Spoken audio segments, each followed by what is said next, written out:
मसीह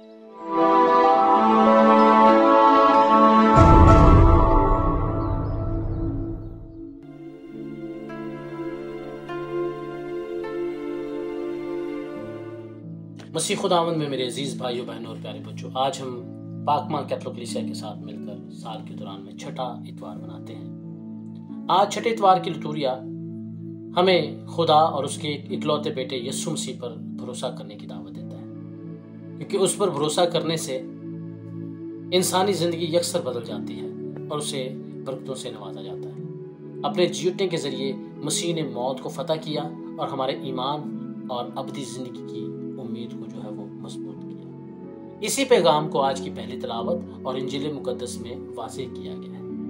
यिर्मयाह नबी के सहीफा में से ली गई आज की पहली तिलावत हमें अपनी सलाहियतों, अपनी इंसानी ताकत और इंसानों पर मुकम्मल भरोसा करने के नताइज की याद दिलाता है। मलाउन है वो आदमी जो इंसानों पर भरोसा करता है, जो शख्स जो जिस्म में अपनी ताकत तलाश करता है, जिसका दिल रब से हट जाता है। इन अल्फाज से यिर्मयाह नबी हमें याद दिलाता है कि ये सब काम हमें नाकाम कर देंगे, क्योंकि हमारी कामयाबी और बका सिर्फ खुदा पर भरोसा पर मुनहसर है।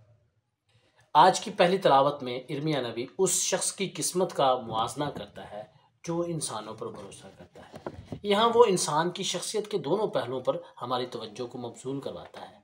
पहला शख्स सहरा में झाड़ी की मानद है जिससे कुछ हासिल नहीं होता, क्योंकि दूसरी तरफ जो शख्स खुदा पर भरोसा करता है वो पानी पर लगाए गए दरख्त की मानद है जो फल देना बंद नहीं करता। मुबारक है वो लोग जो खुदा पर भरोसा रखते हैं, उनको बरकत मिलेगी। जैसे बहते हुए पानियों पर लगाए गए फलदार दरख्त जो फल देना बंद नहीं करते। लिहाजा आज की पहली तिलावत हमें बहुत गहरे गौर व फिक्र के लिए बुलाती है। हमें खुद से पूछना चाहिए कि मैंने किस पर भरोसा करना है। याद रखें, खुदा पर भरोसा जिंदगी का बेहतरीन तरीका है। यकीनन हमें कोशिश करते रहना चाहिए, जो हमें बतौर इंसान करना चाहिए।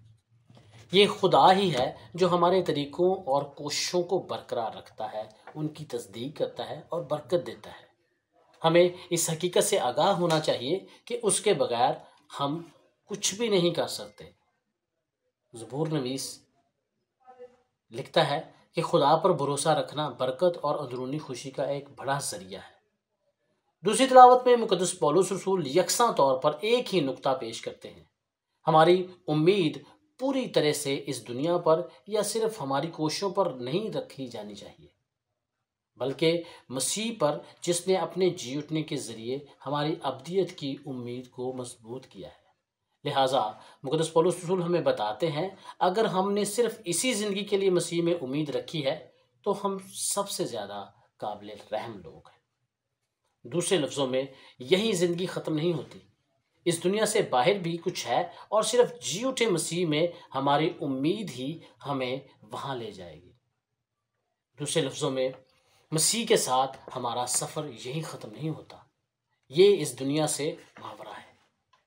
मेरे जो आज की इंजील मुकद्दस उन लोगों के लिए एक बरकत के साथ शुरू होती है जो खुदा की मर्ज़ी पूरी करने को तैयार हैं। मुबारकबादियाँ दरअसल एक अजीम नगमा है जो हमें नेकी की अक्कासी और खुदा की मर्ज़ी के सामने मुकम्मल हथियार डालने वाली ज़िंदगी की तरफ बुलाता है। ये मसीह का नगमा है जो हमें खुदा पर मजबूती से भरोसा करने पर आमादा करता है, जो अब्दियत के मुंतज़िर हैं। ये मुबारकबादियाँ उन लोगों के लिए नेमतों की हैसियत रखती हैं जो हमारी तरह और खुशी से खुदा के हाथ में देने के लिए तैयार हैं। ये हमें भी याद दिलाती हैं कि हम जो कुछ यहाँ करते हैं वो हमें अब्दी ज़िंदगी देने में मदद फराहम करेंगे, बशर्ते कि हम इनको खुदा की मर्ज़ी के मुताबिक सर अंजाम दें। आज की तिलावतें अपने अंदर मुख्तलिफ मानों को समाये हुए हैं और मेरे जो बज़ाहिर लगता है जैसे खुदावंद उन तमाम लोगों को मुजरम करार देगा जिनके पास पैसा है, जिनके पास खाना है, वो सब जो हंस रहे हैं और जिनके बारे हम अच्छी बातें करते हैं। दूसरी तरफ हम उन तमाम लोगों के लिए बरकत सुनते हैं जो गरीब हैं, उन सब के लिए जिनके पास खाना नहीं है, وہ لوگ جو ماتم کرتے ہیں اور جن کے بارے میں یہ سب کہا جاتا ہے؟ شاید نہیں، کیونکہ ہمارا خدا جو کچھ کر رہا ہے وہ ہمارے اندرونی رویوں کی وجہ سے ہے جو ہم سب کے اندر ہیں۔ یہ ایک تلخ حقیقت ہے کہ تکلیف میٹھی نہیں ہوتی۔ اچھی صحت کو بیماری پر ترجیح دی جاتی ہے، خوشی غم سے زیادہ قابل قبول ہے، کامیابی ناکامی سے زیادہ دلچسپ ہے، اور دولت غربت سے زیادہ عزیز ہے۔ میرے ذوق، مبارک ہونا خوش ہونا ہے۔ بائبل کے کچھ ورژنز خوش ہیں وہ کے الفاظ استعمال کرتے ہیں۔ مبارک ہو تم جو غریب ہو، مبارک ہو تم جو بھوکے ہو، مبارک ہو تم جو روتے ہو، مبارک ہو تم جب لوگ تم سے نفرت کرتے ہیں اور تمہیں لعن طعن کرتے ہیں۔ تب ایک سوال ہمارے اذہان میں آتا ہے کہ غریب کیسے خوش رہ سکتا ہے؟ جو بھوکا ہو خوش کیسے رہ سکتا ہے؟ کوئی روئے پھر بھی خوش کیسے رہ سکتا ہے؟ میرے ڈر، نفرت یا نکالے جانے پر کیسے خوشی منائی جا سکتی ہے؟ عام انسانوں کی زبان سے بڑھ کر بھی کچھ نہ کچھ ہونا چاہیے۔ اس مقام پر یہ بات قابل غور ہے کہ یسوع نے کبھی بھی متنازع برکت کو بغیر وضاحت کے نہیں چھوڑا۔ اس کے بعد اس نے کہا کہ ایسے تلخ لمحات کو کیوں ترجیح دی جائے؟ ایسی وجوہات میں یہ حقیقت بھی سامنے ہے کہ آخر کا واقعہ لامتناہی خوشی ہے۔ آئیں اس لامتناہی خوشی پر غور کریں۔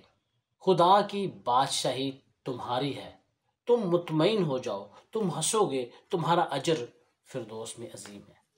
یہ خوشی کی وہ حالتیں ہیں جن کا کوئی انجام نہیں ہے۔ حقیقت یہ ہے کہ حقیقی خوشی کا راستہ شروع میں ہمیشہ خوشکن نہیں ہوتا۔